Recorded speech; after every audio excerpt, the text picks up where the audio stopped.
Fele emntwini kwawisikhwama komunye umama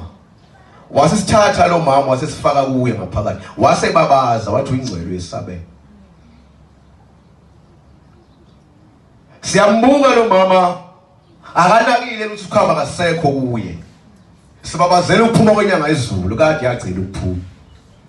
Ithe mayibela ngaphakathi lo mama wasephuthaza uthe mayiphuthaza isikhwama kasikho wayesekhala wathi awu bantakwethu ngicela ningisize ningithosele ngesikhwama umyeni wami akakasiboni kunemali sidayisa inkomo embili size emhlanganweni akukho lutho angazi ngizothini bengifika kwase kusho le nkosikazi ephethe isikhwama yathi mtholiseleni useyakhala inhliziyo yathi msizeni nimtholisele nange ekhala msizeni mantobethu nange esekhala umuntu hayi msize kwaze kwasho ukuthi cha abashumayeli bhekani noma sikhwama wathi awa ngibona yamhlule phakathi ambona uNkulunkulu yaphuma yona.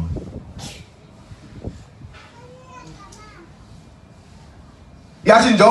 njoba silapha engathi mhlawumbe singakhohlwa okunye khohlwa unkosikazi wakho khohlwa izingane zakho ukhohlwa abantwana obajwayela ukhohlwa abangani ube wedwa ngoba lelisabatha amalotshwa igijima ingilosi kilo ifika ucabanga okunye izokuloba.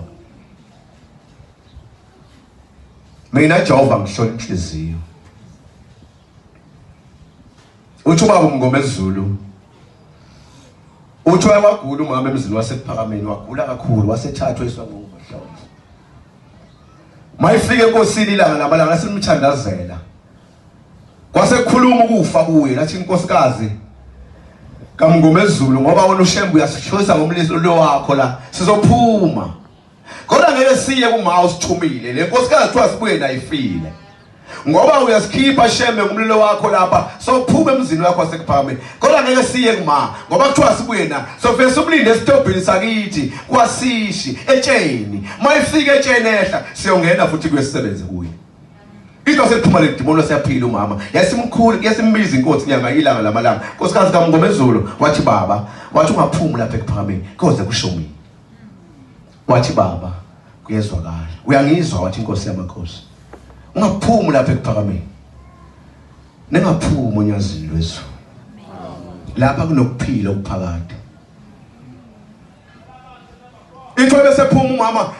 wayesehlala ePhakameni esephilile umama enjalo uthi uthe ephile njalo yasiphuma inkosi yamakhosi yawela uthukela uthi thama yewela uthukela wasala lapha emzulu wasePhakameni wasekhuluma namakhosikazi amanye njoba ngilapha nje ngiboshwe inkosi yasePhakameni angaze ekhaya ubhontshisi wami unjani emasimini kunjani ngihleli nje ngisiboshwa inkosi ngibophile yathi angingaphumi ePhakameni base bekhuluma namakhosikazi athi hayi lalela ngoba usajombile uthukela jomba nawe ekhaya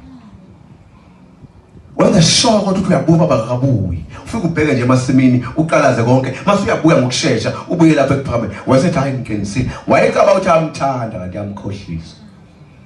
wayesephuma ePhakameni wasehamba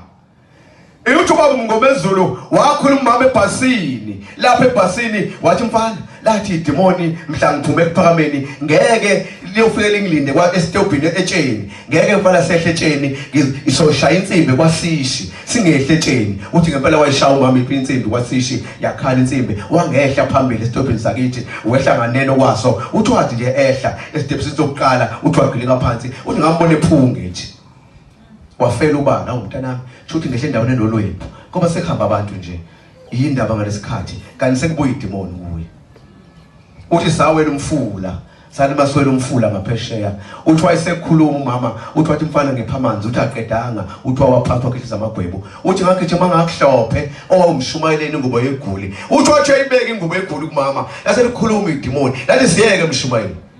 siyeke mshumayeli kanti uShembu yabathanda nabantu abangalaleli izwi lakhe na lo nkosikazi kuthiwa kahlale ePhakameni engaphumi sizwe suke edokodweni emzulu wasePhakameni wathi ngeke ehle lapha etsheni suke ngejubane sazomlinda kwasishi njoba sesilapha uthe uShembu sihlale kuye akezwa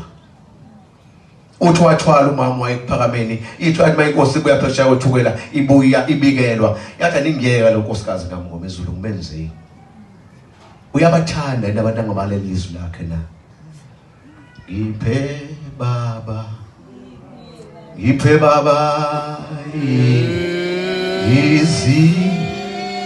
izindlebe